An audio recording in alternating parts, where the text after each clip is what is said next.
កូនស្រីរបស់លោកកម្មសុខាគឺកញ្ញាកមនោវិជ្ជាបានបង្ហាញរូបថតមួយសន្លឹកនេះគឺជាស្នាដៃដំបូងរបស់កញ្ញាកមនោវិជ្ជាដែលគេបញ្ជាក់ថាប្រិសិទ្ធពិសេសគឺគេធ្វើការអញ្ចឹងឃើញទេគេសាច់ការមិនមែននិយាយបែកពពុះមាត់ដូចយើងតាមបណ្ដាញសង្គមទេគេបានងារភ្លាមគឺគេធ្វើភ្លាមចោះទៅជួបជាមួយនឹងឯកអគ្គរដ្ឋទូតសហភាពអឺរ៉ុបប្រចាំនៅកម្ពុជាលោក Igor Driesman បាទលោក Igor Driesman នេះគឺជាឯកអគ្គរដ្ឋទូតរបស់សហភាពអឺរ៉ុបប្រចាំនៅប្រទេសកម្ពុជាអញ្ចឹងកញ្ញាកមនោវិជ្ជាបានរូបថតមកសន្លឹកនេះគឺញញឹមប្រព្រាយទៀតហើយឃើញទេថាគេនឹងមិនបានការឥឡូវបានការហើយឃើញគេជួបនឹងកញ្ញាកមនោវិជ្ជាដាក់នៅលើ Facebook គាត់ដាក់ថាខ្ញុំបានជួបពិភាក្សាការងារជាមួយឯកឧត្តមឯករដ្ឋទូតសហភាពអឺរ៉ុបប្រចាំនៅកម្ពុជាអំពីចំនួនកម្ពុជាថៃនិងអំពីសក្តានុពលរបស់កម្ពុជាក្នុងការតាក់ទាញវិនិយោគពីអឺរ៉ុបហើយមិនដឹងសេចក្តីថ្លែងការណ៍គាត់នឹងនិយាយពីអីខ្លះទេនិយាយពីព្រំដែននឹងនិយាយអីគេខ្ញុំកំពុងតែឆ្ងល់កញ្ញាកមនោវិជ្ជាចុះហេតុអីបើអញ្ចឹងទេហេតុអីក៏កញ្ញាកមនោវិជ្ជាជាប្រិយសិទ្ធពិសេសហ្នឹងជ្រុលបានជួបលោកហ៊ុនម៉ាណែតហើយមិនប្រាប់គាត់ហ្មងទៅថាលោកបងអង្កលបានប្តឹងថៃទៅតុលាការព្រំដែនអន្តរជាតិនេះពួកកញ្ញាកមនោវិជ្ជាហ្នឹងក៏ចេះច្បាប់ចេះអីច្រើនដែរសាកមើលកញ្ញាអារឿងព្រំដែនកម្ពុជាថៃហ្នឹងទៅប្រាប់ឯកអគ្គរដ្ឋទូតសហភាពអឺរ៉ុបហ្នឹងបានប្រយោជន៍អីគាត់ទៅជួយដោះស្រាយព្រំដែនថៃឈ្លានពានកម្ពុជាយ៉ាងក៏ក្លឿនសហភាពអឺរ៉ុបសហរដ្ឋអាមេរិកសហស្អីក៏ដោយក៏នៅស្ងៀមព្រើមអត់មានថ្កោលទោសថៃអីតាមមួយម៉ាត់អត់បានទាំងថាថៃឈ្លានពានយើងរដ្ឋាភិបាលកម្ពុជាថ្កោលទោសថៃឡើង800ដងអត់ដែលនរណាស្ដាប់ផងហើយឯកអគ្គរដ្ឋទូតសហភាពអឺរ៉ុបនោះនៅស្រុកខ្មែរ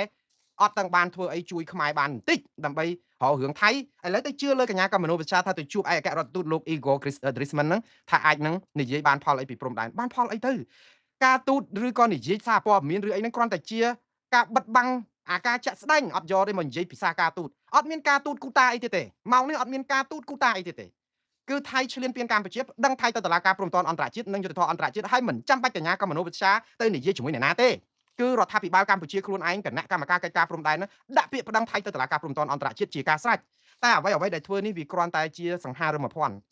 វាគ្រាន់តែលំអឲ្យតែមើលទៅឲ្យតែអូសពេលវេលាឲ្យតែបានវែងឲ្យតែស្របទូនាទីបង្កើតទៅដើម្បីបង្ហិនលុយរត់អីចឹងទៅបានតែប៉ុណ្្នឹងឯងព្រោះបើសិនជាយើងគិតថាថៃគេស្ដាប់យើងមួយឆ្នាំកន្លះហើយថៃអត់ទាំងស្ដាប់ខ្មែរតែបន្តិចទៅដល់អង្គការសហប្រជាជាតិទៅទៀត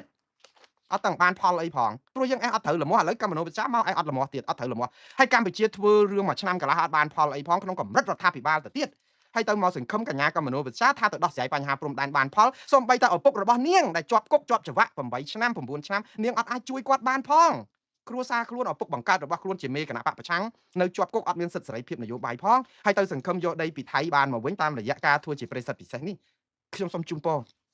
ក៏ប៉ុន្តែយើងកំពុងតែបោកប្រាស់ប្រជាពលរដ្ឋឲ្យអស់សង្ឃឹមកាន់តែខ្លាំងហើយតាក់ទងនឹងរឿងយើងចេះតែប្រឡប់តទៅទៀតរឿងស្រុកខ្មែរនិងថៃនេះណាអត់មែនរឿងការទូតអត់មានរឿងព័ត៌មានទៅប្រាប់កាសែតអន្តរជាតិលោកហ៊ុនម៉ាណែតទៅសម្ភាសអន្តរជាតិប្រមាណលើកហើយចុះគាត់ទៅសម្ភាសអា Bloomberg ដល់ផ្ទះមានទាំងលោកហ៊ុនម៉ាណែតអ្នកស្រីចំនិមលលោកសុនចន្ទថុលណាអ្នកដែលប្រមាណសុទ្ធតែបកាយលោកកែវរតនៈអីដែលសុទ្ធតែអ្នកបកាយទាំងអង់គ្លេសទាំងខ្មែរជាបណ្ឌិតជាបញ្ញវន្តជាអីអត់ដែលបានផលអីបន្តិចសោះហេតុអីបានជាមកបានផលតាមកញ្ញាកមនោវិជ្ជានៅពេលដែលយើងនាំគ្នាទៅតវ៉ាក្រៅតុលាការ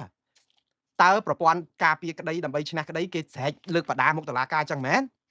គឺយើងយកភ័ស្តុតាងនិងបណ្ដឹងដាក់ក្នុងតុលាការហើយរកមេធាវីបកាយចូលក្នុងសាលាក្តីដើម្បីកាត់ក្តីដើម្បីតតាំងក្តីជាមួយតុលាការអន្តរជាតិយកដីខ្មែរនោះមកវិញបានឈ្នះហើយយើងទៅតតាំងមិនឥឡូវមិនកញ្ញាកមនោវិជ្ជានិយាយជាមួយនឹងឯកអគ្គរដ្ឋទូតសហភាពអឺរ៉ុបបុគ្គលដែលត្រូវចរចាដើម្បីឲ្យបើកព្រំដែនវិញដើម្បីអីណោះអនុទិនច័ន្ទវរៈគុល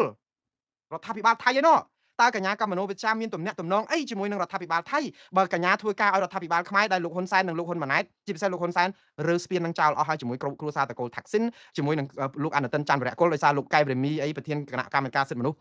របស់រដ្ឋាភិបាលកម្ពុជាមាត់អត់គម្របនឹងទៅឲ្យប្រជាពលរដ្ឋថៃបោះឆ្នោតកុំបោះឆ្នោតឲ្យលោកអនុទិនច័ន្ទវរៈគុលឥឡូវគេឡើងជាប់ឆ្នោតមកក្នុងនាមរដ្ឋាភិបាលយើងអាម៉ាស់មុខតែម្ដងលោកដៃចូលក្នុងកិច្ចការនយោបាយរបស់ថៃដែលធ្វើឲ្យអន្តរាយដល់ទំនាក់ទំនងទ្វាក្រោយទ្វាអីបិទចោលទាំងអស់ឥឡូវមកសង្ឃឹមកញ្ញាកម្មមនុស្សវិទ្យាថាអាចជជែករឿងព្រំដែនបានខ្ញុំសូមជូនពរចោះប៉ុន្តែរឿងនេះគេហៅថា